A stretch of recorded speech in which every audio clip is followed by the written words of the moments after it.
Salve, salve!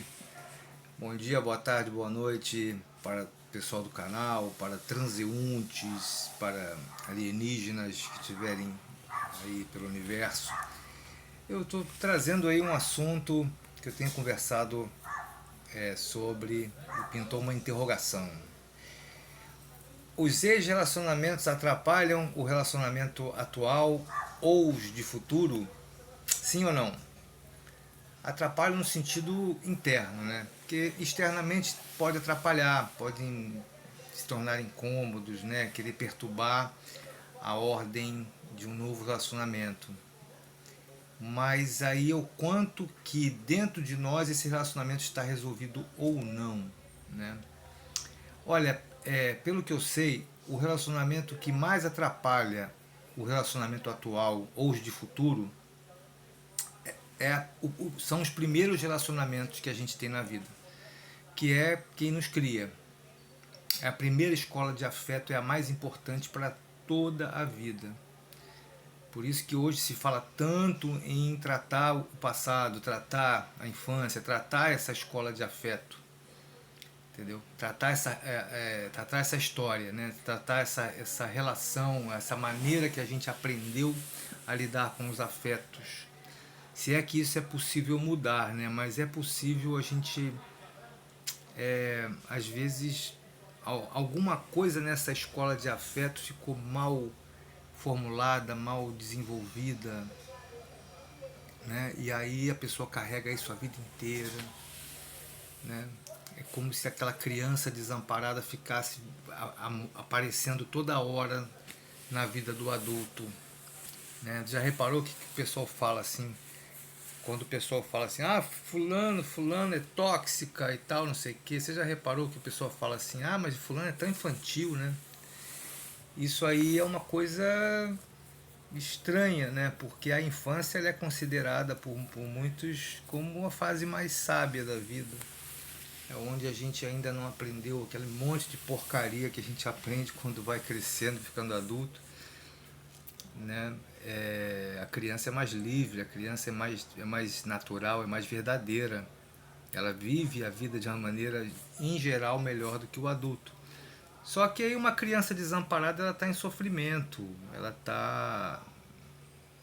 não está vivendo a sua essência. Então essa criança desamparada vivendo no corpo de um adulto, como é que vai conseguir ter uma relação legal e mais feliz com uma outra pessoa? Então, a primeira escola de afeto é a mais importante para qualquer relação na vida. Por isso que hoje as pessoas estão muito nessa de tratar o passado, de revisitar esse passado e não é mudar a história, mas mudar a maneira com que a gente entende essa história de passado. Toda essa história, todo esse passado, toda essa maneira que a gente aprendeu a lidar com as pessoas que a gente ama, né? Que a gente se relaciona. Agora, eu acho que as relações que vão aparecendo depois, elas também influenciam. Porque, em geral, né, as relações a gente vai repetindo o que a gente aprendeu na primeira escola de afeto.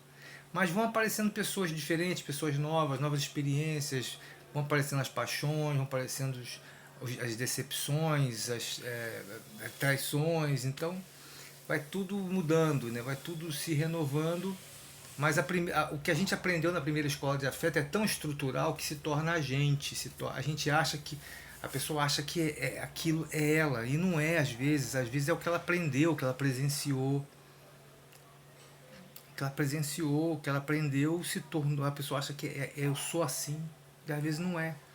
E aí com o adulto vai ter conflito, vai ter angústia, porque, poxa, eu não estou conseguindo me entender com aquilo que eu aprendi a ser. E aí vai para terapia, vai para análise, para tentar entender como é que eu posso lidar melhor com a vida e tratar melhor essa angústia, ver o que eu não estou aceitando, o que eu estou, sabe, o que eu não estou soltando a corda. É interessante isso.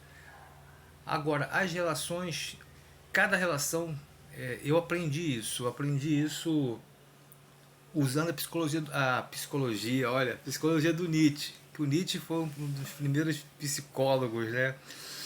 Nos livros dele você já percebe ali a psicologia, você já percebe o inconsciente, é uma maravilha. É, ele fala que a gente tem que tirar força, a gente tem que criar potência de existir, potência de vida no mau encontro. Então isso aí já dá para entender qual o caminho que eu ando seguindo, né? É, já que a gente pode reelaborar o passado, reelaborar a infância, reelaborar aquela relação que você teve com as pessoas que você que participaram do seu desenvolvimento, você também pode ressignificar as suas memórias de passado mais recentes. É só você entender o que aconteceu, é só você entender, tentar entender o seu método, o seu modo de funcionamento. Quanto mais você busca o seu modo de funcionamento, com autoconhecimento, não só sozinho que você consegue isso.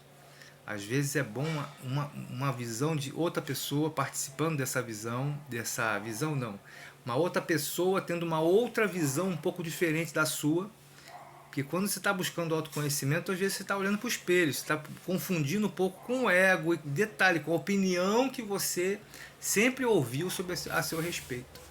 E a opinião que você ouve a seu respeito sempre tem a ver com a opinião do outro. O outro está falando muito mais de si mesmo do que de você. Então, e isso pode confunde muitas pessoas, né? Porque todo mundo é muito sensível ao que o outro diz.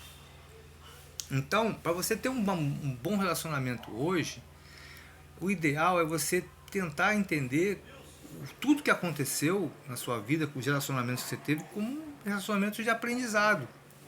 E eu percebi isso. Eu estou há alguns bons anos aí na busca de autoconhecimento. Já estou há 3 anos fazendo análise. Processo maravilhoso. Me sinto às vezes o Indiana Jones entrando naquelas cavernas lá, né? Com aqueles carrinhos de ferrovia perigosíssimos e tal, mas é um caminho sem volta. Quando você começa mesmo a ter essa coragem de olhar para dentro, de procurar mesmo, de mexer com o incômodo, de mexer com aquilo. Cara, se você começa a falar do seu passado e começa a se sentir mal, ficar nervoso, é porque tem coisa lá que está mal resolvida, tem coisa lá que está viva. O passado ele é vivo. O passado, o presente, o inconsciente ele é atemporal. Então aquilo que você viveu na infância está aí de repente batendo, machucando você na tua vida de hoje.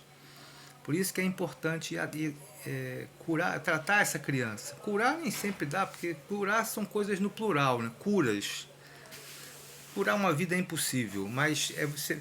E aí vamos falar dos casos graves também. Eu conheço o caso de pessoa que teve problemas com a mãe, o pai, acontece da mãe ou pai ter um transtorno mental grave e a relação ser de muito abuso, de muita doença mental, e aí é muito complicado você falar de ressignificar o passado, mas eu não vejo outra saída.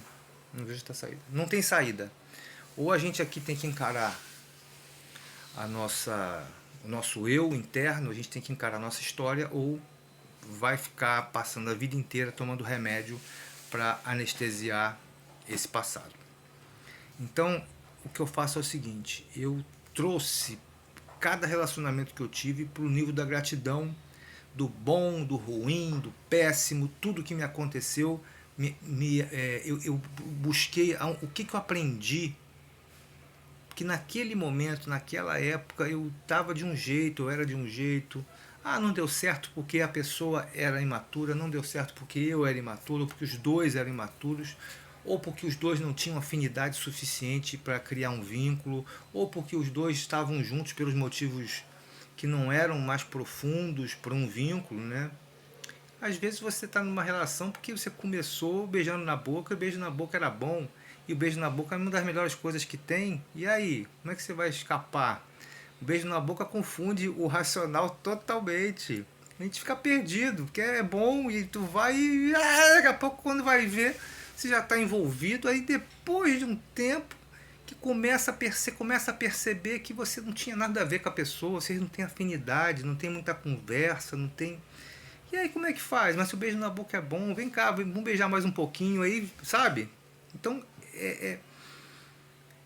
é preciso é preciso quebrar a cara várias vezes para você perceber o valor que é de você ser mais, não é seletivo a palavra, mas é você ser mais coerente, sabe, com a sua verdade. Então, por exemplo, hoje eu percebo que tem alguns tipos de pessoa que eu acho que se encaixam melhor comigo do que outras. Então, sabe, ó, eu tive relacionamentos no meu passado que me ensinaram ao nunca mais.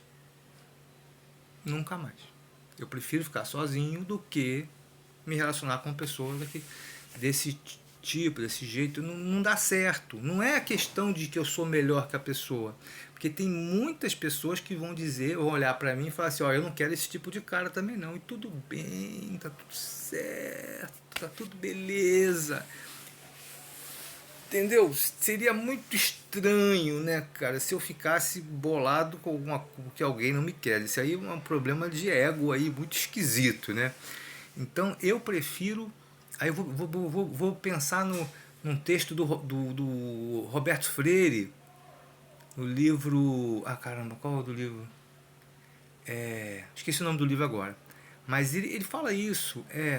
Cara, não tem coisa pior, sabe? De você tá com uma pessoa e a pessoa, sabe, tá querendo outra, não tá contigo, não tá afim. Eu prefiro ficar sozinho do que ficar com alguém pela metade, alguém que tá pela metade. Isso aí tudo é clichê. Tem muita gente que pensa assim, né? Óbvio. Mas eu acho que eu vou sofrer porque uma pessoa não me quer. Se a pessoa não me quer, cara, vai atrás do teu desejo, vai fundo, valeu e tal, vamos lá, vamos seguir adiante, tá tudo bem. Deveria ser assim, não deveria? Entendeu? A gente vai ter um luto, vai ter um momento, uma época que a gente vai lamentar, vai ficar meio triste, meio deprê, vai ficar meio que ouvindo musiquinha lá de Good Times 98, mas depois vai. Pois, pô, cara, a vida segue, tem que seguir.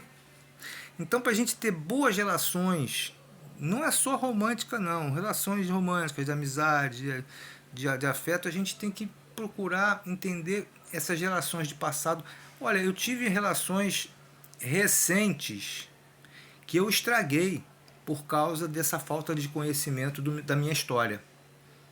Porque a pessoa ficou.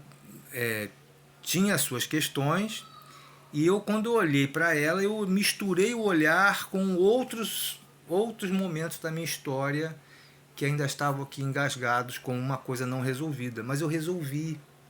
Eu fui resolver. Pensei, olha, cara, não. É, sabe, não deu certo, não deu certo. Nem todo mundo é do mesmo jeito, eu estou confundindo, mas a minha sorte é que essa relação que eu estraguei, ela não era uma relação que ia dar certo mesmo. Então, quer dizer, não houve assim uma grande perda, né? Tem relações que não é para ser e tudo bem também, tá tudo bem. O que importa é a gente estar buscando esse encontro com o nosso interior. Quanto mais a gente conhece o nosso interior, melhor a gente faz para o mundo. Porque quando a gente está buscando esse interior, as pessoas que estão do nosso lado, elas sentem que houve uma melhora, uma mudança, elas se sentem melhor. Você já está afetando o mundo quando você muda internamente. Eu quero mandar um grande beijo para todas as mães. Feliz Dia das Mães. A mãe, como uma entidade, ela é a entidade mais importante que existe, que é a primeira relação de afeto que nós temos. Durante um tempo, o bebê acha, e o bebê não sabe que existe, né? Tem uma época que o bebê acha que ele é a continuação da mãe. Ele se confunde. Quando começa a haver aquela sensação de separação, quando a mãe sai, deixa ele, que ele começa a perceber que, opa, eu choro, a mãe vem. Então, quer dizer, de repente eu não sou parte dela, né? Então, para você ver a importância dessa relação e a importância de como essa relação tem que ser cuidada tratada e sempre analisada para a gente seguir adiante nas nossas relações, a gente não ficar se confundindo, achando que a outra pessoa é um pedaço de nós. Tá bom? Tudo de bom, feliz Dia das Mães para todo mundo e vamos lá.